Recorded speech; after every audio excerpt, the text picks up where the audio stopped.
medieval Europe, before modern medicine understood germs or circulation or the actual workings of the human body, physicians believed that health depended on balancing four humors: blood, phlegm, yellow bile, and black bile, and that many illnesses could be cured by removing excess blood.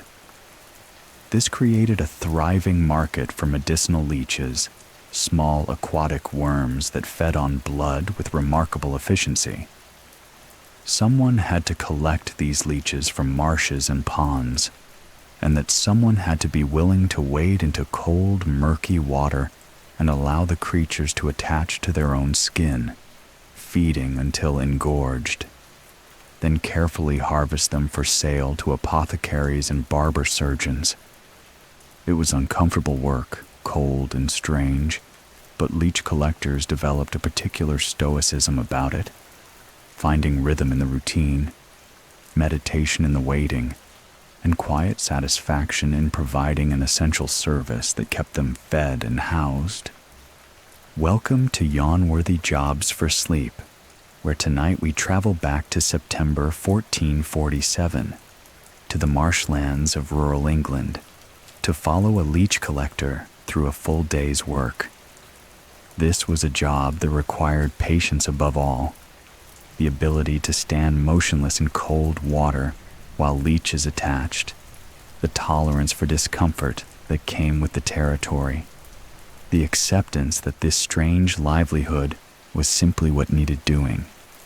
So settle comfortably now, perhaps pulling your blanket a bit closer, grateful for the warmth and dryness that our leech collector will spend his day without.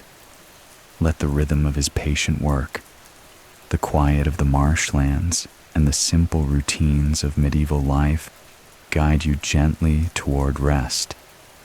September 12th, 1447. The cottage is dark when Thomas wakes, no light yet showing through the gaps in the wooden shutters. The rooster in the yard has crowed once, signaling the hour before dawn, and his body responds to this familiar cue, the way it has for 15 years of leech collecting. Beside him, his wife Margaret continues sleeping, her breathing steady and deep, and he moves carefully to avoid disturbing her as he rises from the straw mattress they share. The floor is hard-packed earth, cool under bare feet, and Thomas moves by memory and the faint glow of embers still living in the hearth.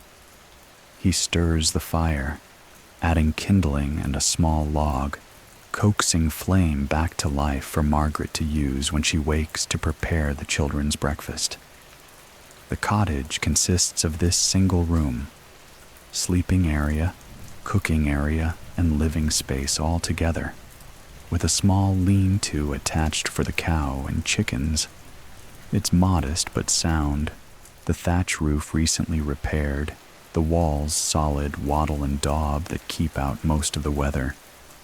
His clothes hang on a peg near the door, an old woolen tunic, much mended and stained dark from marsh water and leech blood, woolen hose that used to be brown but have faded to an indeterminate gray, and a leather belt with a sheath for his collecting knife. These are his work clothes, kept separate from the slightly better garments he wears to church or market. He dresses quickly, the wool scratchy against skin, the familiar weight and restriction of medieval clothing, something he stopped noticing years ago. Breakfast is simple. Cold porridge left from yesterday's supper, eaten directly from the pot with a wooden spoon, and ale from the jug kept by the door. The ale is weak, barely fermented, safer to drink than water and providing some nutrition, along with hydration. He eats standing, looking out through the open door at the gradually lightening sky, thinking about the day ahead. September is good for leeching.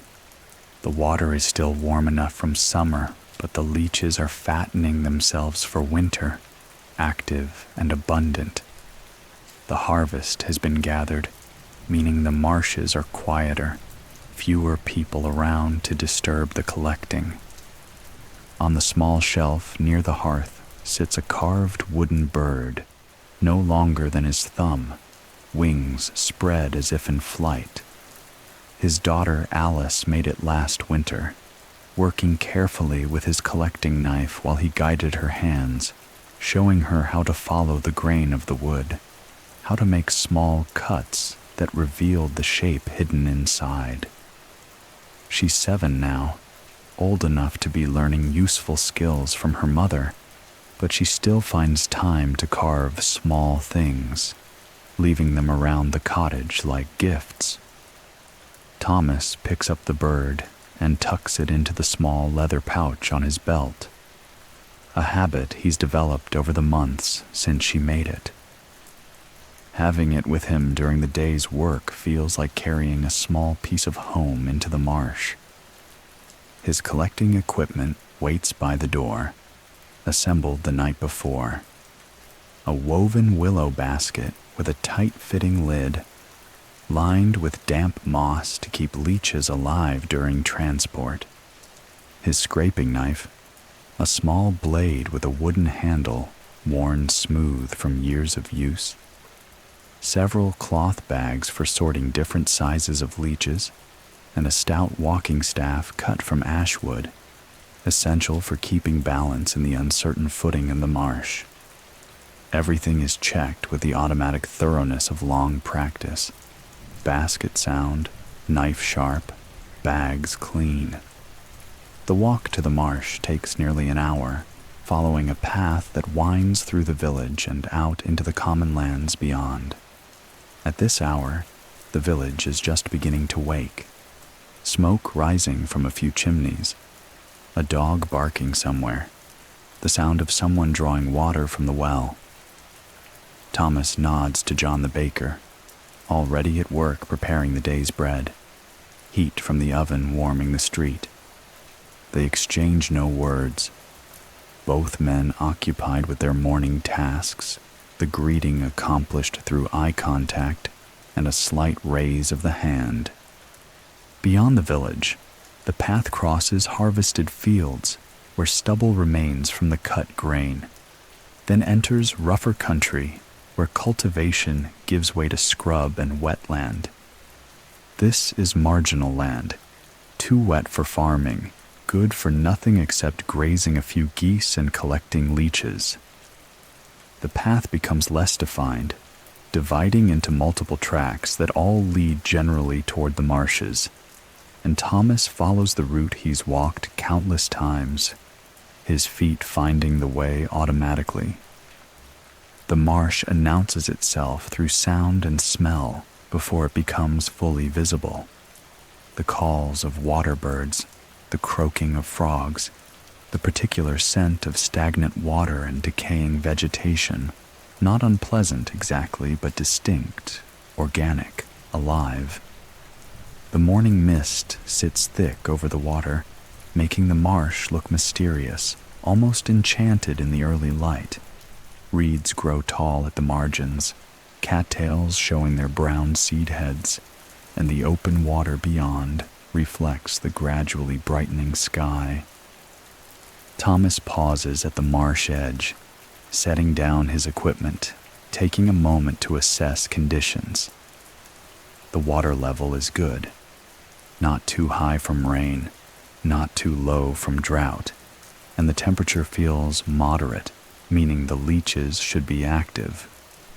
He can see several promising areas, shallow pools with muddy bottoms where leeches like to hunt, deeper channels where they rest during the day, patches of vegetation where they attach to underwater plants.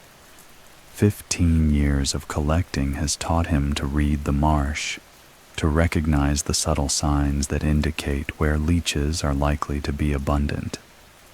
The mental preparation for entering the water is necessary, a moment of acceptance before the discomfort begins.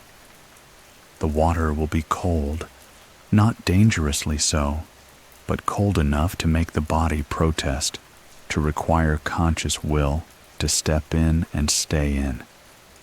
Thomas has learned to approach this moment calmly, without resistance, acknowledging what's coming, but not dreading it. Fighting the discomfort makes it worse. Accepting it makes it bearable. He removes his shoes, simple leather pieces wrapped and tied around his feet, and sets them on a dry hummock where he's established a regular collecting spot. The hose stay on.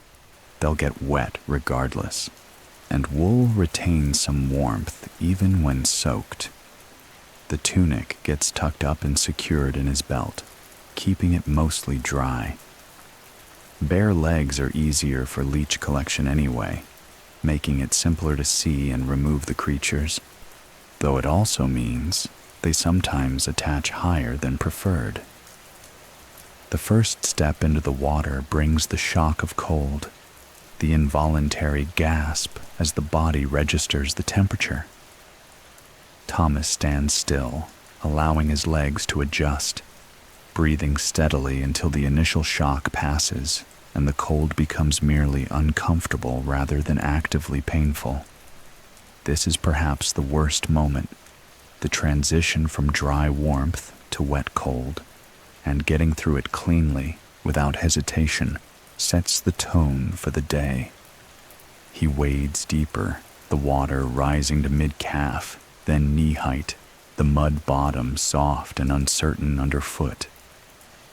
The walking staff provides balance as he navigates the uneven ground beneath the water's surface, avoiding the deeper holes where he might sink suddenly, finding the spots where the footing is relatively firm. Small fish scatter away from his movement, creating ripples that spread across the still water.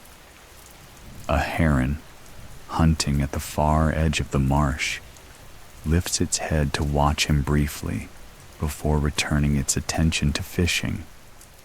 At a spot he's used successfully before, a shallow pool surrounded by reeds, muddy bottom, good sun exposure, Thomas stops and positions himself carefully. The water is just below his knees here, deep enough for leeches to be active, but shallow enough to remain comfortable standing for extended periods. He plants the staff firmly in the mud beside him, a marker and support, and then simply stands still, waiting. This is the essential skill of leech collecting: patience. The ability to remain motionless while leeches detect the warmth and movement of blood beneath skin, while they swim or crawl closer, while they attach and begin feeding. Movement disturbs them, causes them to detach or swim away, so the collector must become a statue, a still presence in the water, letting the leeches come to him. The wait typically takes 10 to 20 minutes. Thomas uses this time to observe the marsh around him, to note the bird activity, to watch the morning mist gradually burn away as the sun rises higher. There's a meditative quality to this stillness, a forced quietness that the rest of his life rarely provides. At home, there are always tasks needing attention, children requiring care, conversations with Margaret about what needs doing. Here, there's only the requirement to stand and wait, to exist in the moment without action or decision. The first leech attaches with a sensation that's less pain than awareness, a small pressure, a slight pulling feeling as the creature's three-jawed mouth cuts through skin and begins drawing blood. Thomas doesn't look down immediately. Feeling where they attach is part of learning the work. This one is on his right calf, positioned where the muscle curves. A minute later, another attaches higher on the same leg, then one on the left shin. The sensation is strange rather than painful, though there's a psychological element to knowing that small worms are feeding on your blood that requires getting accustomed to. After 15 minutes of standing still, Thomas looks down to assess the collection. 7 leeches are attached to his legs, which is a decent start. He can see others swimming in the water near him, dark shapes undulating with their characteristic wave-like motion, drawn by the chemical signals that blood produces, but not yet attached. He gives them another 5 minutes, remaining still, and 2 more attach, bringing the total to 9. Now comes the harvest.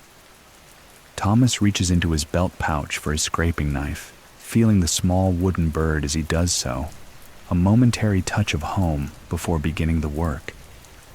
The knife is necessary because leeches attach firmly, their sucking grip strong enough that pulling them off can leave the mouth parts embedded in skin, leading to infection.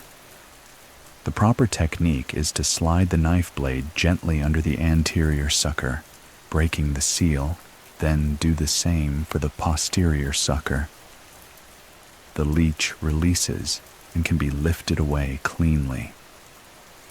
Working methodically from ankle to knee, Thomas removes each leech, examining it briefly before placing it in the basket.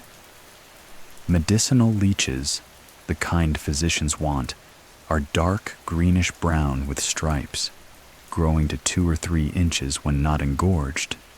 These are good specimens, healthy and active. He avoids collecting the smaller species or the few that are too large and old to be useful.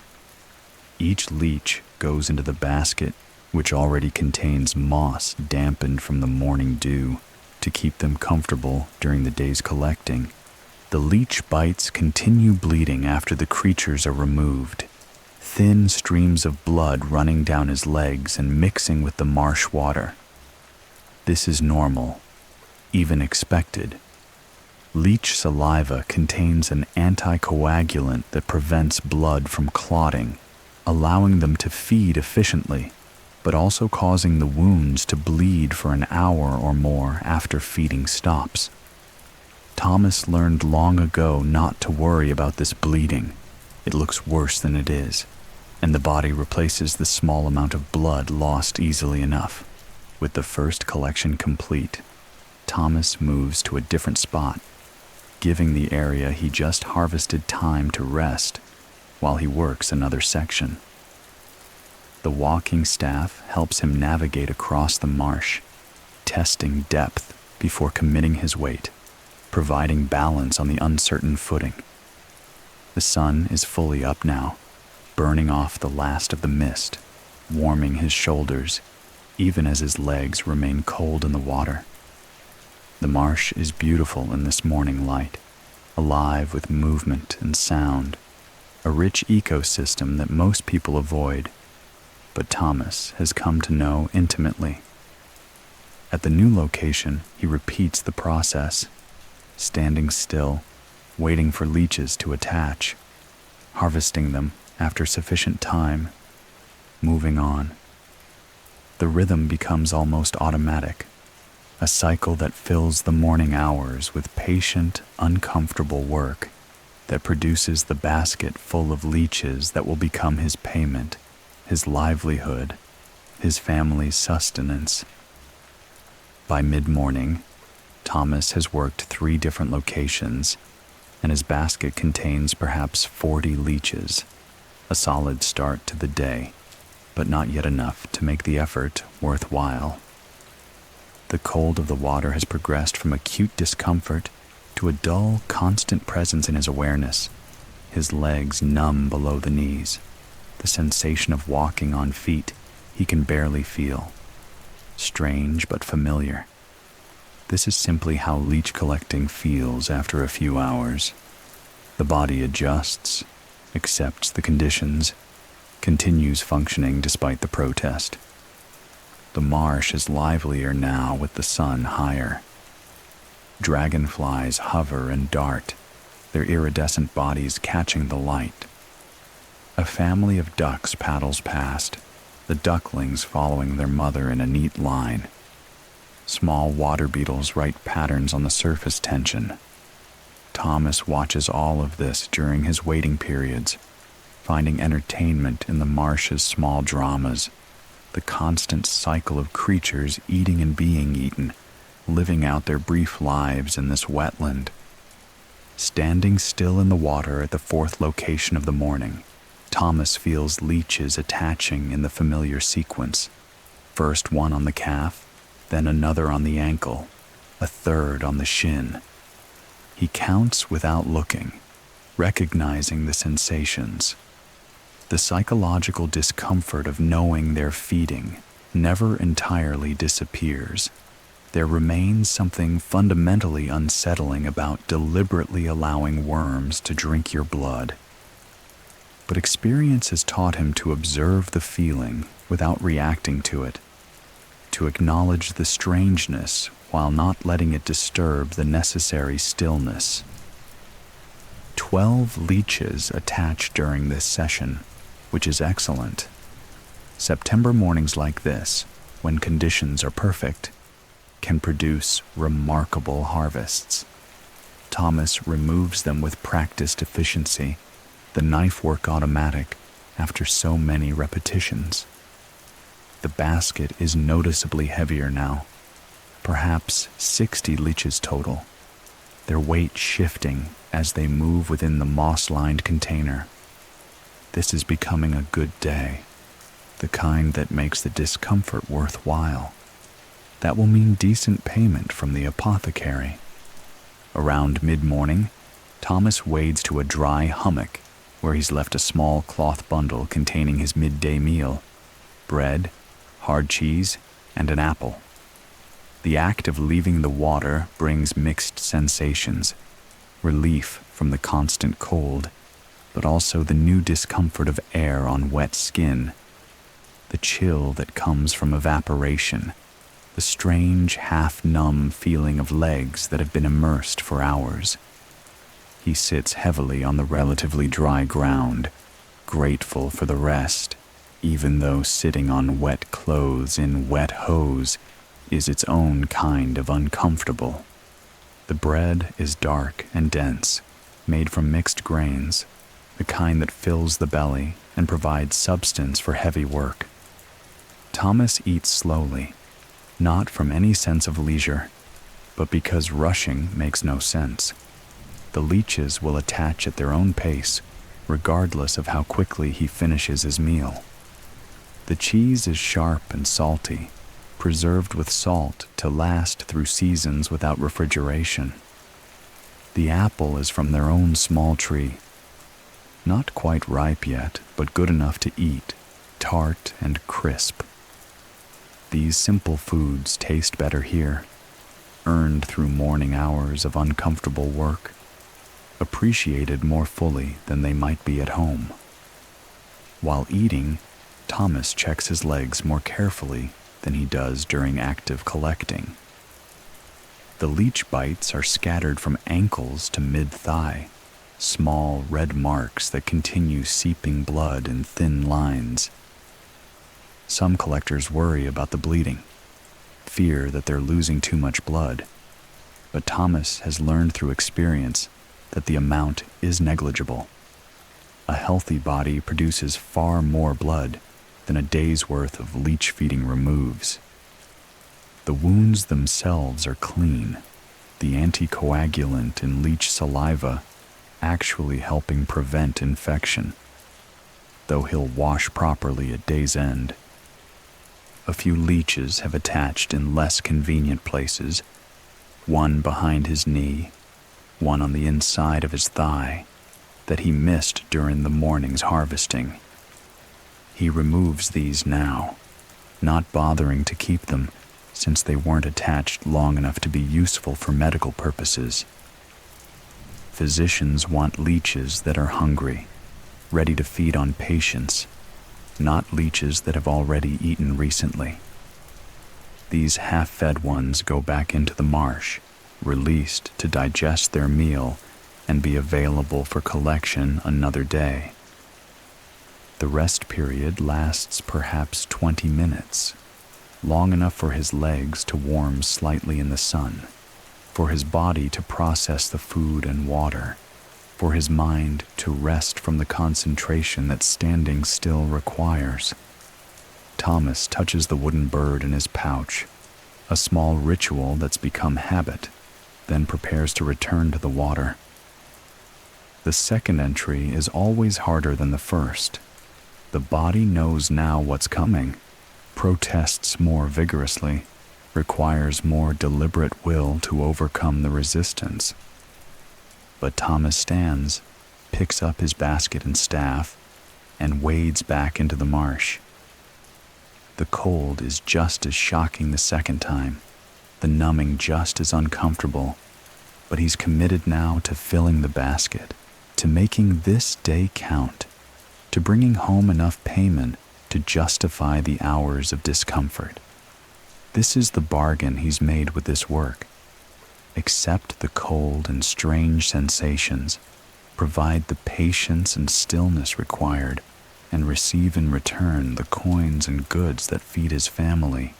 The late morning collection takes him to deeper water, waist deep in places where larger leeches tend to gather. This is less comfortable, water soaking his tunic despite his attempts to keep it dry. The cold now affecting his entire lower body. The added challenge of maintaining balance in deeper water with uncertain footing. But the leeches here are often better specimens, the size that apothecaries pay premium prices for, so the extra discomfort brings extra reward. Standing in waist-deep water, Thomas watches a water snake swim past, its body creating S-curves as it propels itself through the water. The snakes are harmless, more frightened of humans than threatening, but their presence sometimes startles collectors who aren't accustomed to them. Thomas barely notices anymore, filing it away as simply another element of the marsh environment, no more concerning than the frogs or birds or insects that share this space. The leeches come more slowly in the deeper water, perhaps because there's more space for them to spread out. Perhaps because the deeper areas have fewer of them. Thomas stands for 30 minutes before he has enough attached to make the harvesting worthwhile. 8 leeches, but they're large, impressive specimens that will please the apothecary. Into the basket they go, joining their smaller cousins. The weight accumulating. The days take growing toward the amount that makes this effort reasonable. By late morning, Thomas has moved to 6 different locations, and the basket contains roughly 80 leeches, a good day's work, possibly even excellent depending on how the afternoon goes. His legs are a map of small wounds, blood trails that have dried and been re-wet by repeated immersions, a pattern of red marks that will fade over the next few days before being renewed by the next collecting session. This is the leech collector's lot. To carry always the evidence of the work, the small wounds that never quite heal, because they're constantly renewed. The work has a strange quality of being both boring and demanding simultaneously. The actual labor, standing still, waiting, removing leeches, is simple and repetitive, requiring no particular skill beyond the knowledge of where to look and the patience to wait. But it requires constant attention, awareness of balance, monitoring of how long leeches have been feeding, observation of conditions and location. The mind can't entirely wander, but neither is it fully engaged, existing instead in a middle state of relaxed alertness that has its own meditative quality. Around the marsh, other life continues its own rhythms. A pair of herons fish in the shallows, their long legs allowing them to wade deeper than Thomas can go comfortably. Their patient stillness making them look like statues until the lightning-quick strike that captures a fish. Frogs create a constant background chorus, their calls rising and falling in waves. Insects swarm above the water's surface, prey for the swallows that swoop and dive, catching meals on the wing.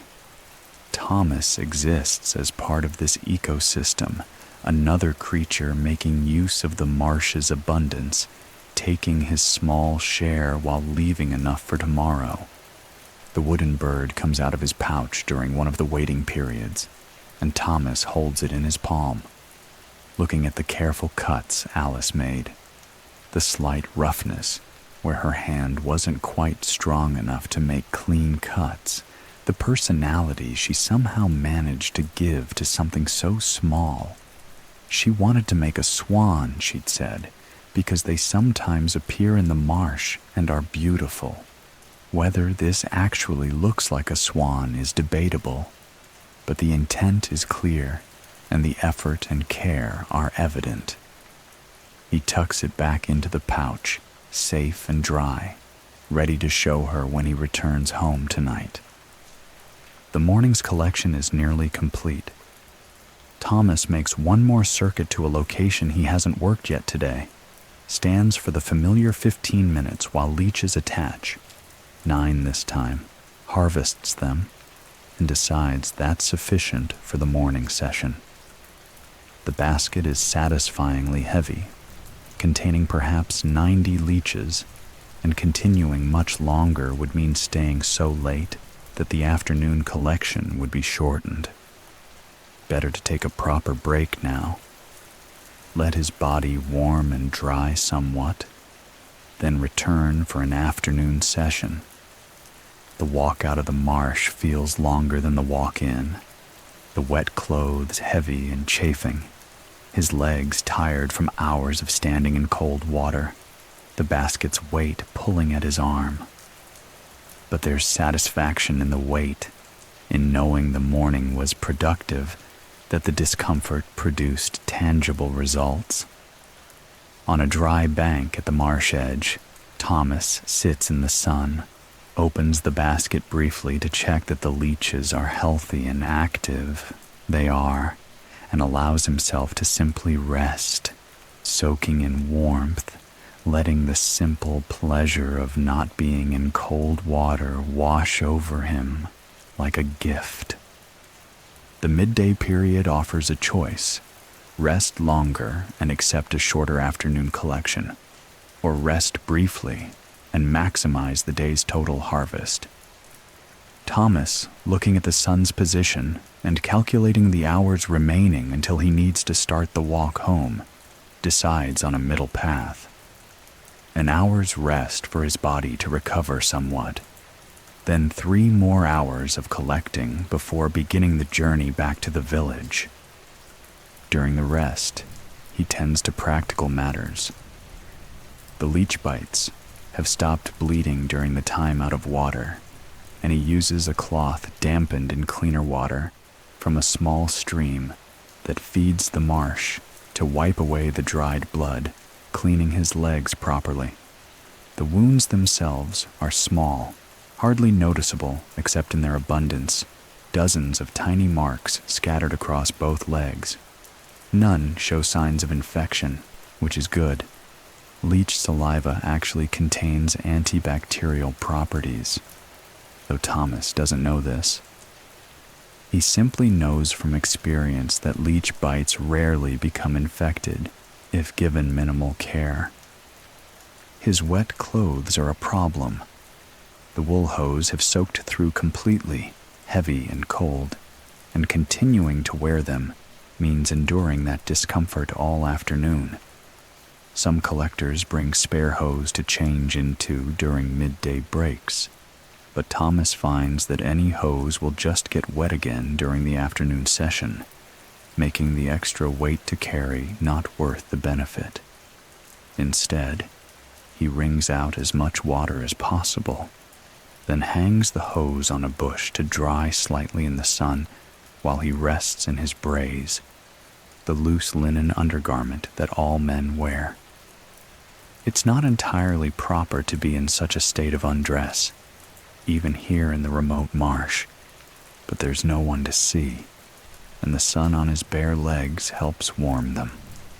The hour passes in quiet rest and small maintenance tasks, checking his basket for any damage that needs mending, ensuring the moss inside remains damp enough to keep the leeches healthy, sharpening his scraping knife on a small whetstone he carries for this purpose, eating the last of his bread.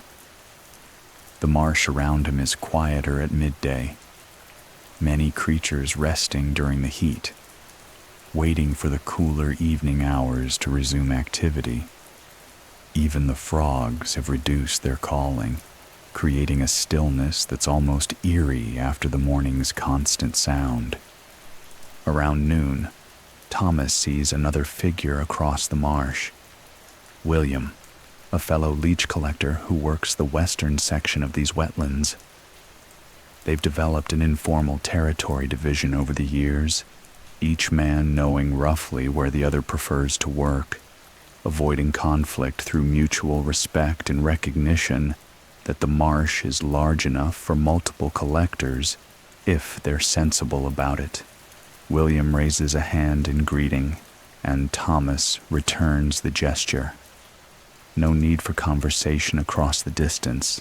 The acknowledgement is sufficient, a confirmation that both men are having decent days, that the marsh is being generous.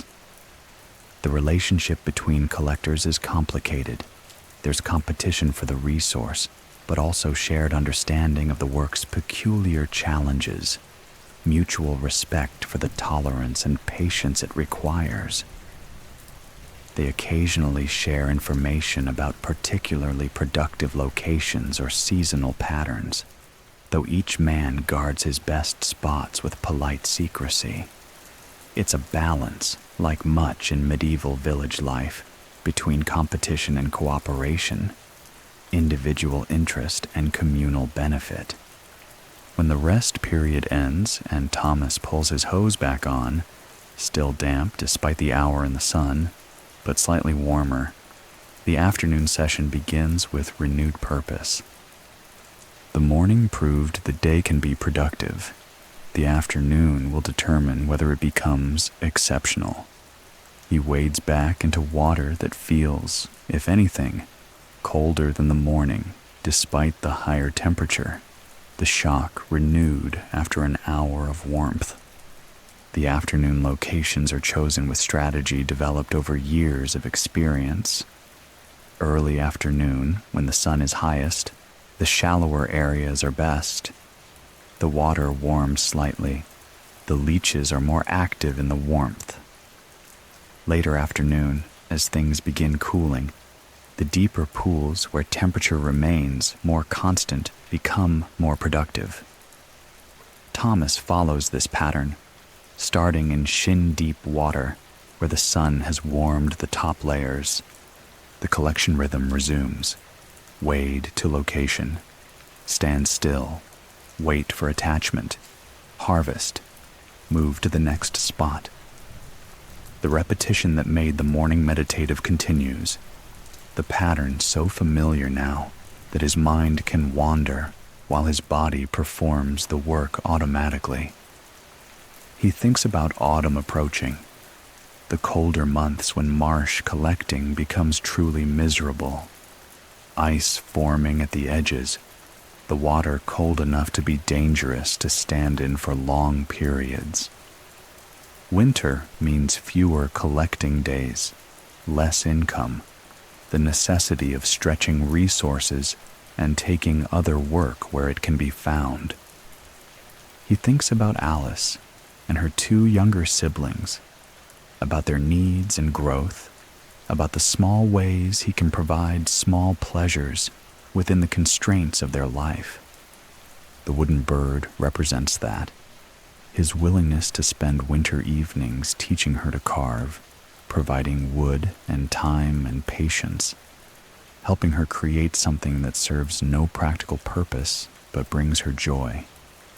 These small acts of love and attention matter perhaps more than the coins that buy bread and cloth, though the coins matter too, certainly.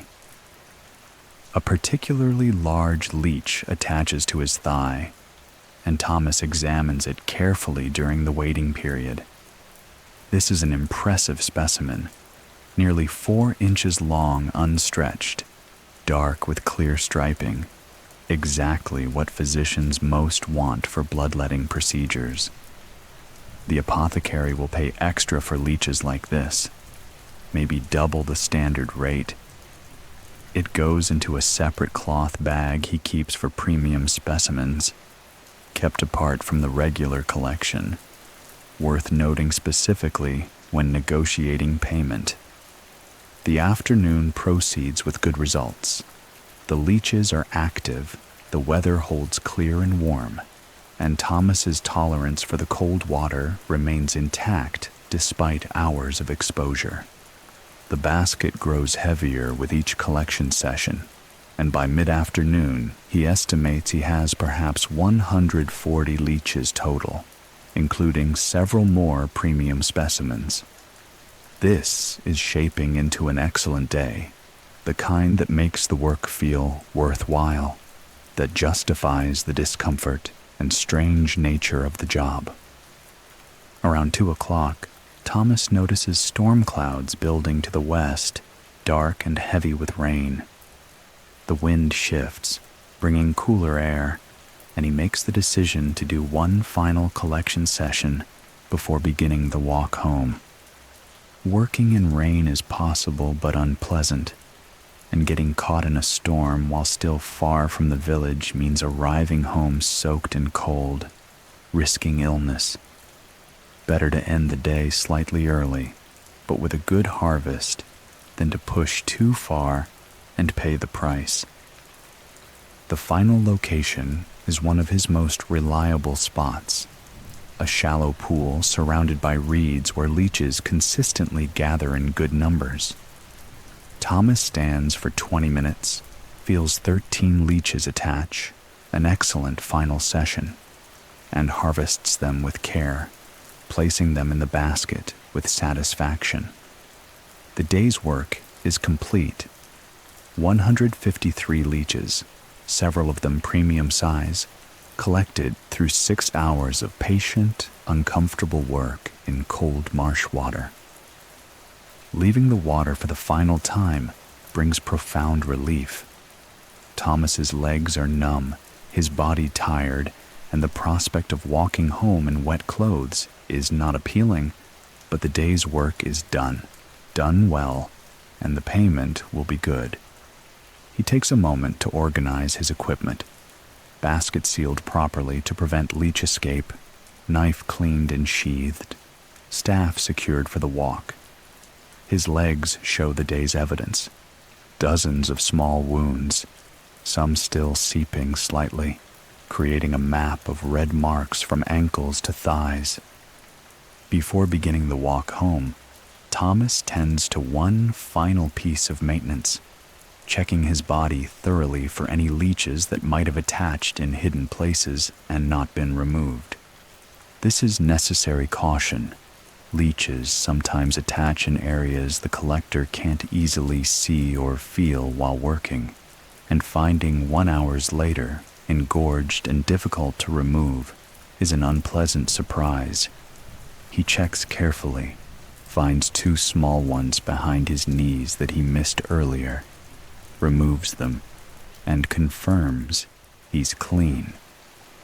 The walk home begins with the sun still high, but the storm clouds closer, the wind picking up, the smell of approaching rain on the air. Thomas moves as quickly as wet clothes and tired legs allow, the heavy basket pulling at his arm. But his mind is already home, already anticipating the warmth and dryness and rest that await. The first drops of rain begin falling when Thomas is perhaps halfway home, large scattered drops that quickly intensify into a steady downpour. Within minutes, he's thoroughly soaked, rain plastering his hair to his head, running down his face, soaking through clothes that were already damp from marsh water. The basket requires protection. Leeches can survive rain, but too much fresh water too quickly can harm them. so Thomas tucks it under his tunic, creating an awkward bulge, and the deeply strange sensation of carrying a mass of living leeches against his body. The path becomes muddy and slippery, requiring careful attention to footing, the walking staff essential now for maintaining balance. Rain obscures vision, makes the familiar landmarks harder to recognize, and Thomas navigates more by memory than sight, following the path he's walked hundreds of times, trusting his feet to find the way. The storm is not dangerous, no lightning, no violent wind, just heavy rain that soaks everything and makes the comfortable world seem very far away. By the time the rain eases, about 30 minutes after it began, Thomas is as wet as he's ever been. Water literally running from his clothes, squelching from his shoes with each step. The basket has stayed relatively dry, the leeches protected by his body and tunic, but he's paid the price in discomfort. The cold of wet clothes combined with the exhausting work of walking through mud while tired. A small stream crosses the path, normally an easy step across, but swollen now from the rain. Thomas stops here to perform one of the end-of-day rituals that make the transition from work to home more bearable. He has dry clothes cached here, buried in a hollowed tree trunk sealed with a piece of leather. Not fancy clothes, but at least dry, not soaked with marsh water and rain. The cache is a secret, known only to him, a small investment that pays enormous dividends in comfort. He changes quickly, stripping out of wet clothes and pulling on dry tunic and hose that feel like luxury after the day's wetness. The wet clothes go into a cloth bag to be carried home for washing and drying. It's not possible to change shoes. He only has one pair. But even having a dry tunic and hose makes a remarkable difference in comfort and in preventing the chill that can lead to illness. Using water from the stream, cleaner than marsh water though not perfectly clean, Thomas washes his legs more thoroughly than the midday cleaning, rinsing away all the dried blood and mud, examining each leech bite for any sign of trouble. They all look clean and healthy, small wounds that will heal within days and be replaced by new ones when he collects again. The anticoagulant has worn off by now. The bleeding stopped, leaving just the marks themselves as evidence. The storm has passed completely by the time Thomas resumes walking, the sun emerging to create that particular golden light that comes after rain. Everything washed clean and glowing. His legs ache from the hours of standing, his feet hurt from walking, and his arms are tired from carrying the basket. But these are the normal aches of work, not the discomfort of cold water and leech attachment. He's in the final stretch, the village visible ahead, home approaching, the transition from leech collector to father and husband beginning. The village appears much as it did this morning, smoke from chimneys, sounds of daily life, people finishing their own day's work. Thomas nods to neighbors as he passes through. Edmund the carpenter putting away tools, Joan the alewife sweeping her doorstep, several children playing some game involving sticks and running. They all know what he does, some with distaste, some with respect for the tolerance it requires, most with simple acceptance that every village needs someone willing to do the unpleasant jobs. The apothecary's shop is near the village center, identified by the dried herbs hanging in the window and the faded sign showing a mortar and pestle. Geoffrey the apothecary is an educated man, by village standards, literate, trained by another apothecary in a larger town. knowledgeable about herbs and medicines and the medical theories that govern their use. He and Thomas have worked together for years, developing the relationship between supplier and seller that benefits both. The shop interior is dim after the bright outside light, smelling of dried plants and mysterious preparations, shelves lined with jars and pots and bundles of herbs. Jeffrey looks up from his work, grinding something in a mortar, and nods greeting. "Thomas, good day in the marsh?" "Very good. 153 leeches, and several are excellent size." Jeffrey sets aside his mortar and wipes his hands on his apron, genuinely interested now.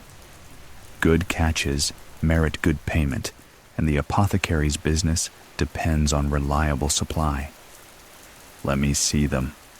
Thomas sets the basket on the wooden counter and opens the lid carefully. The leeches are still active, moving sluggishly in their moss bed, dark bodies glistening with moisture. Jeffrey leans in to examine them, his experienced eye assessing quality with the same care Thomas used in collecting them. He reaches in with a practiced hand, lifting several specimens to examine them more closely. "These are good. Very good. The larger ones especially. I have a barber surgeon in the next village asking specifically for premium leeches. He has a patient with severe humors, needs extensive bloodletting." Jeffrey continues examining the catch, counting silently, occasionally setting aside particularly fine specimens. The smaller ones are adequate for standard use. These medium ones are perfect for most applications. And these large ones. He holds up one of the premium specimens, nearly 4 inches long, striped and healthy. "These I can sell for double, which means I can pay you accordingly." The negotiation that follows is gentle, both men knowing roughly what the catch is worth, neither trying to cheat the other since they'll be doing business again in a few days. Jeffrey offers a price that Thomas knows is fair, perhaps even slightly generous, given the quality, and Thomas accepts with a nod. The payment comes partially in coin, 8 pennies, a substantial amount representing several days' worth of average labor. But part of the payment is in trade, which is often more useful than money. "Margaret mentioned your youngest has been coughing," Jeffrey says, moving to his shelves and selecting a small clay pot sealed with wax. "This is coltsfoot syrup, mixed with honey. A spoonful morning and evening should ease the cough within a few days. And for your legs," he selects another small container, "comfrey salve. The leech bites heal well on their own, I know, but this will ease any soreness and help prevent scarring." Thomas accepts these additions to the payment with gratitude that's both genuine and part of the social dance of village commerce. The medicine for his son is worth more than its material cost. It represents Jeffrey's recognition of Thomas's reliability, his willingness to maintain good relations with a valuable supplier. The salve is practical generosity, acknowledging the physical cost of the work Thomas does. "I'll have more in 3 days, if the weather holds," Thomas says, tucking the coins into his belt pouch alongside the wooden bird, securing the medicine containers carefully in his cloth bag with the wet clothes. "I'll be ready. The demand is good right now. Harvest season brings injuries, and the cooling weather means more illnesses. Leeches are selling well. Jeffrey has already begun transferring the leeches from Thomas's basket into his own storage containers, large ceramic jars filled with fresh water where the leeches will be kept until sold. These premium ones will be gone within the week, I'd wager. The transaction complete, Thomas steps back into the late afternoon light, lighter now without the basket's weight, coins jingling softly in his pouch. The walk home is brief from here, just a few minutes through familiar streets, and his anticipation builds with each step. The day's work is truly done now, collected, delivered, paid for, and all that remains is the evening's rest and the simple pleasures of home. The cottage appears exactly as he left it this morning, but now smoke rises from the roof hole, indicating Margaret has the fire built up for cooking supper. The sounds of children playing reach him before he sees them. Alice and her brothers in the small yard, engaged in some elaborate game that involves much running and shrieking. They see him approaching, and the game dissolves immediately into a chorus of "Father's home" and "What did you bring?" Alice reaches him first, 7 years old and energetic, grabbing his hand. "Did you have a good day? Did you see the swan? Did you bring anything?" Thomas laughs, the weariness of the day momentarily forgotten in the enthusiasm of his children. "A very good day. No swan today, just the usual marsh birds. And I brought something for Martin's cough." He shows her the medicine pot from Geoffrey, which Martin, 5 years old and indeed coughing, regards with appropriate suspicion. Medicine rarely tastes good, even when mixed with honey. Margaret appears in the doorway, wiping her hands on her apron, her face showing the particular combination of relief and welcome that greets a husband home safely from work. She's 32, worn from childbearing and constant labor, but her smile is genuine, her pleasure at his return evident. "Good catch?" "Excellent. 153 leeches," and Geoffrey was pleased. 8 pennies in medicine. Thomas shows her the coins and the pots, and her smile widens. 8 pennies is good money, enough to buy flour and salt, and perhaps a small luxury like sweet herbs for cooking. Then we'll eat well tonight. I have pottage with vegetables from the garden, and bread that's only 1 day old. She touches his arm briefly, a small gesture of affection that's all they allow themselves, with children watching. "You look tired, and wet still, despite those dry clothes. The rain caught me. But I'm home now, and that's what matters." The evening meal is simple but abundant. Thick pottage made with beans, onions, and cabbage from their garden, flavored with a small piece of bacon and herbs, accompanied by bread and weak ale. They eat at the small table, the whole family together, sharing the day's stories. Alice talks about helping her mother card wool, about the chicken that escaped and had to be chased down, about the shapes she's been carving in small pieces of wood. The boys contribute their own observations. Martin about the cat catching a mouse, young William about learning to count using stones. Thomas mostly listens, content to let their voices wash over him, contributing occasional comments, but primarily just being present, being home, being father rather than leech collector. He produces the wooden bird from his pouch at one point, showing Alice that he carried it all day, and her face lights with pleasure that something she made accompanied him to the marsh and back. After supper, with children occupied with their own evening activities, Thomas tends to his legs properly using the comfrey salve Geoffrey provided. Margaret helps, her touch gentle as she applies the salve to the dozens of small wounds, her face showing neither disgust nor excessive concern, just practical attention to necessary care. The The salve is cool and soothing, smelling faintly of herbs, and Thomas can feel the tightness in his skin easing as she works. "You'll do this again in 3 days?" she asks, knowing the answer, but asking anyway. Part of their evening ritual of discussing what comes next. If the weather holds.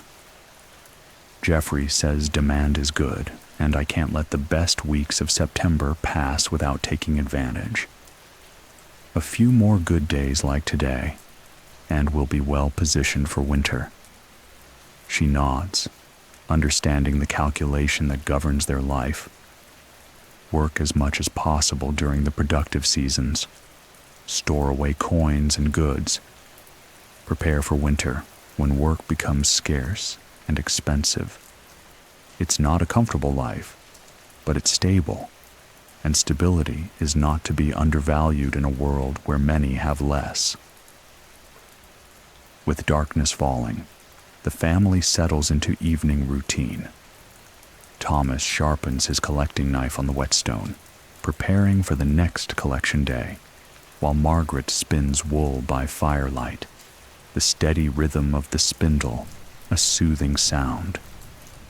The children eventually wear themselves out and are bundled into bed, all three sharing the small sleeping alcove, curled together for warmth.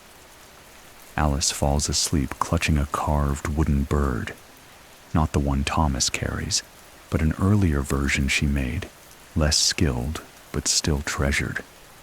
Thomas and Margaret sit by the fire for a while longer, the quiet companionship of people who've worked hard and are grateful for rest. There's no need for extensive conversation. Their life together is built on shared understanding more than constant talking. Eventually, Margaret banks the fire, covering the embers with ash to preserve them for morning, and they retire to their own sleeping area, the straw mattress feeling luxurious after a day of standing in cold water. Before sleep, Thomas performs one final check of his equipment for tomorrow, or rather, for 3 days from now, the next planned collection day. The basket is returned and ready. The knife is sharp. The cloth bags are clean. His collecting clothes are hung to dry. Everything is in order, prepared, ready for the cycle to begin again. He places the wooden bird on the small shelf near the bed, visible in the dim glow of the banked fire. Outside, the village settles into night. Dogs barking occasionally, someone's cow lowing, the sound of wind in the thatch roof. The marshes lie empty under the stars, leeches going about their own lives, feeding on frogs and fish, unaware that in 3 days a man will return to stand among them, patient and still, offering his own blood in exchange for the coins that buy bread and security, for a family in a medieval village where opportunities are limited and most work is hard. Thomas falls asleep quickly, the exhaustion of the days, work claiming him, his body already beginning the recovery that will prepare him for the next collection. He dreams vaguely of standing in water, of stillness, of the strange patience his work requires. But the dreams are peaceful rather than disturbing, his mind having long since made peace with the peculiar nature of his livelihood. The evening deepens into full night, and Thomas wakes briefly around 8 o'clock. Old habit from years of interrupted sleep when the children were younger. Margaret nursing them through the night, his own body attuned to waking periodically. Now the cottage is quiet except for breathing.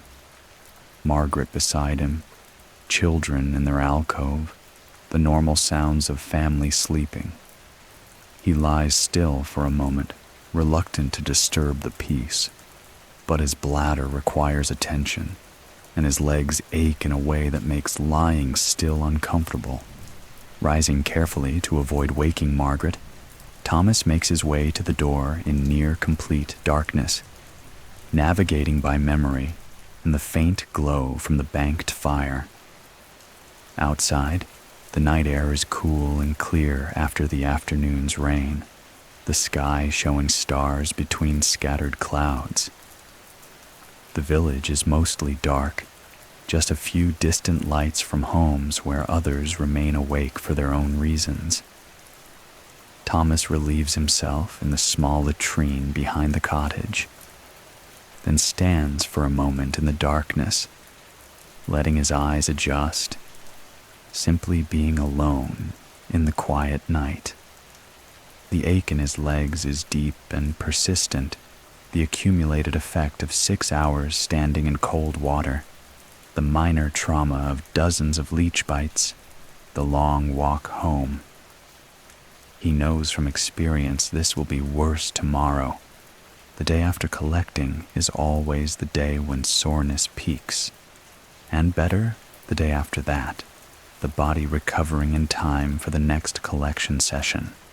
This rhythm of work and recovery has become his life's pattern, measured in 3-day cycles. Collect, recover, collect again. Back inside, Thomas adds a small log to the fire, coaxing flame from the embers, not because heat is necessary, but because the light and motion are soothing. He sits on the simple bench near the hearth, the wood smooth from years of use, and allows himself the luxury of simply sitting still in warmth, not for any purpose but rest, not waiting for leeches or walking home or preparing for the next task, just existing in the present moment. The wooden bird sits on its shelf, visible in the flickering firelight, and Thomas looks at it with the affection and slight melancholy that objects made by one's children can evoke. Alice is 7 now, old enough to be helpful, to be learning the skills she'll need as a woman in medieval society. Spinning, cooking, tending animals, managing a household. The time for making wooden birds and playing elaborate games is already beginning to pass, childhood's brief window closing as necessity demands she become competent at adult tasks.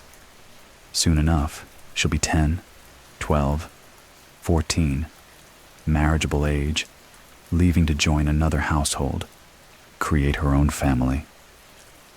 The wooden bird represents this fleeting time, preserved in carved wood, a reminder of her young hands learning to shape the world.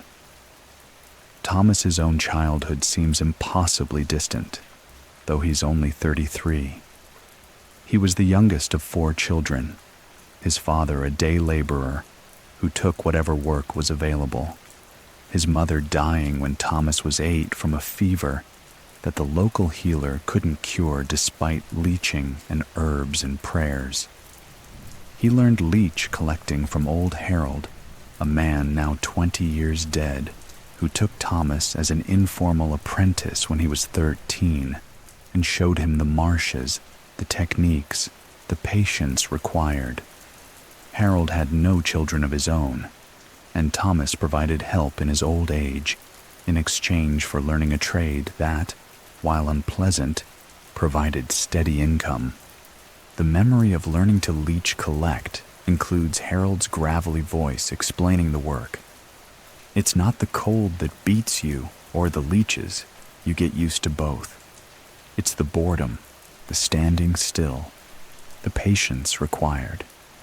Most people can't abide it, need to be moving, doing, changing. You learn to be still, Thomas. You'll be fine.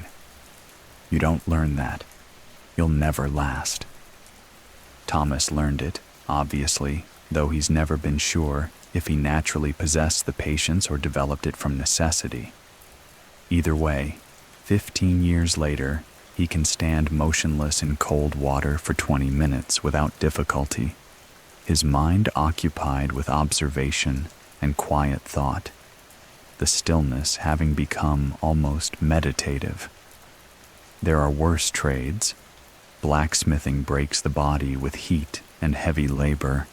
Mining is dangerous and often short-lived. Soldiering can be fatal and leech collecting, for all its discomfort, has allowed him to survive, to marry, to raise children, to have a cottage and a life. The question he sometimes contemplates during these quiet evening moments is what his children will do, what trades or marriages will define their lives. Alice, as the eldest and a girl, will likely marry, hopefully to someone kind, a craftsman or farmer with his own land, someone who will treat her well. Martin and William, the boys, might follow Thomas into leech collecting if no better opportunity presents itself, or perhaps apprentice to a craftsman if money can be found for the fees. The hope every parent carries is that children will have lives slightly better than their own, will climb one small rung up the ladder of medieval society's rigid hierarchy. But such aspirations are for daylight hours, for working and planning and saving coins. Night is for rest, for letting the day's labor settle into memory, for allowing the body to recover and the mind to quiet. Thomas banks the fire again, returning it to safely controlled embers, and makes his way back to the sleeping area where Margaret continues her peaceful breathing, undisturbed by his movement. The straw mattress receives him with familiar comfort, the thin blanket adequate for September's mild nights, Margaret's warmth beside him a presence both physical and emotional. His legs still ache, but the ache is becoming distant, the body's signals gradually fading as sleep approaches. Tomorrow will bring its own requirements. The garden needs tending. Firewood must be split and stacked before winter. Tools need repair. But tomorrow's work can wait for tomorrow. The last conscious thought Thomas has is gratitude, not expressed in words, but felt as a general sense of rightness with the world. The day was good, the collection successful, payment fair, family healthy, home warm and dry. These simple securities, food, shelter, safety, health, are not guaranteed in medieval life, and their presence deserves acknowledgement, appreciation, the recognition that while leech collecting is uncomfortable and strange, it provides these essential things, and that matters more than comfort. Sleep comes fully then, deep and dreamless, the sleep of physical exhaustion earned through honest work, the body and mind both surrendering to rest's necessity. Outside, the village sleeps around him, other families in their own cottages pursuing their own rest, the whole community settled into night's quiet hours. Dogs occasionally bark at perceived threats. The wind stirs thatch roofs. A barn owl calls in the distance. But these sounds remain outside, not penetrating the cottage's warm darkness where Thomas and his family sleep. The marshes lie empty under the night sky, water reflecting starlight, reeds moving gently in the breeze. The leeches continue their own existence, hunting small prey, resting in mud, operating according to instincts millions of years old, unaware of the role they play in human medicine, in the livelihood of the man who stood among them today. The ecosystem continues its ancient patterns, life eating life, energy flowing from sun through plants, through animals, through decomposers, and back to plants, the great cycle that sustains everything. In 3 days, Thomas will return to the marsh, will wade into cold water, will stand still while leeches attach, will harvest them and carry them home to sell to Geoffrey the apothecary, who will sell them to physicians, who will use them on patients who believe that balancing their humors will cure their ailments. The cycle will continue, has continued for years, will continue for years more, until perhaps Thomas becomes too old for the work and must pass his knowledge to someone else, or until the marshes change, or until medical fashion shifts and leeches fall out of favor. But that distant future is unknowable and irrelevant to this present moment. Now, Thomas sleeps peacefully, his day's work complete, his basket delivered, his payment received, his family provided for. The simple equation of his life, discomfort exchanged for security, has balanced successfully once again. Tomorrow will bring recovery, the day after preparation, the day after that another journey to the marsh to repeat the cycle. But tonight there is only rest, only the warm darkness of home, only the quiet breathing of people he loves sleeping safely around him. The night deepens toward its middle hours. The banked fire continues its slow burn, embers glowing faintly under their ash covering, ready to be revived in the morning to warm the cottage and cook breakfast.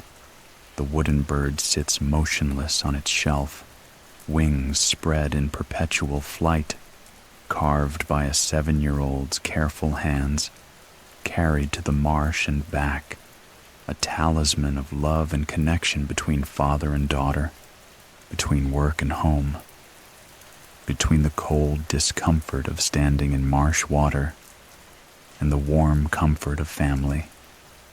The village continues its own sleep. Dozens of families in dozens of cottages, each with their own lives and struggles and small joys, each finding their own ways to survive in a world that offers limited choices and demands much labor for small securities. Among them, Thomas the leech collector sleeps peacefully, his particular trade marking him as slightly odd, slightly separate, willing to endure what others won't, but ultimately just another man doing the work necessary to feed his family, to maintain his home, to live with dignity in the circumstances given to him. The stars wheel slowly across the sky, marking time's passage with the same indifference they showed to Thomas's distant ancestors and will show to his distant descendants. The night progresses toward dawn, toward the moment when the rooster will crow and Thomas will wake to begin another day. This one without marsh collecting, but with its own requirements, its own tasks, its own small challenges and small satisfactions. For now, though, there is only sleep, only rest, only the deep unconsciousness that allows the body to heal and the mind to process the day's experiences, sorting memories, filing away lessons, preparing for whatever comes next. Thomas breathes slowly and deeply, his body recovering from the day's unusual demands, minor wounds healing, tired muscles repairing themselves, the remarkable machine of the human body doing its maintenance work while consciousness rests. The cottage settles around him, small sounds of wood contracting as night cools the timber, the rustle of thatch in the breeze, a child turning over in sleep, Margaret's breathing changing rhythm briefly before steadying again. These are the sounds of home, of safety, of the small, secure world that Thomas's uncomfortable work sustains and protects. They form a soundscape as familiar as his own heartbeat, as comforting as any lullaby, the audio signature of the life he's built through patience and tolerance, and the willingness to stand in cold water while leeches feed. And so the day ends, as all days end, with rest and darkness and the promise of tomorrow. The leech collector sleeps. The village sleeps. The marsh rests under stars, waiting for the next collector to wade into its waters, to offer blood in exchange for the creatures that somehow, in the strange logic of medieval medicine, are believed to restore health and balance to ailing bodies. The work continues. generation after generation, until some future time when medicine changes and leeches are no longer needed, though in fact, centuries later, medical science will rediscover their value, and leeches will be used again, though collected by different methods in different circumstances, serving medicine in ways both old and new. But Thomas knows nothing of this future, sleeps untroubled by questions of whether his work will matter to distant generations. For him, there is only the present, only the day just past and the days to come, only the simple equation of work performed and payment received, of discomfort endured and security gained, of cold marsh water and warm home fire, of leeches collected and family fed. It is enough. It has always been enough. And as he sleeps peacefully through the night, his body recovering for tomorrow's different tasks, the wooden bird watches from its shelf, wings forever spread, a small carved blessing on the life of a man who stands in cold water, so his children can sleep warm and fed, so his family can persist, so life can continue in its small, determined way despite all difficulties. Sleep deepens, night continues, the world turns, and in the morning, Thomas will wake and begin again, as he has done for 15 years, as he will do for however many years remain, carrying his peculiar trade with dignity, providing for his family through patience and tolerance, standing still in cold water while life attaches and feeds and continues its ancient patterns. This is his work. This is his life. This is enough.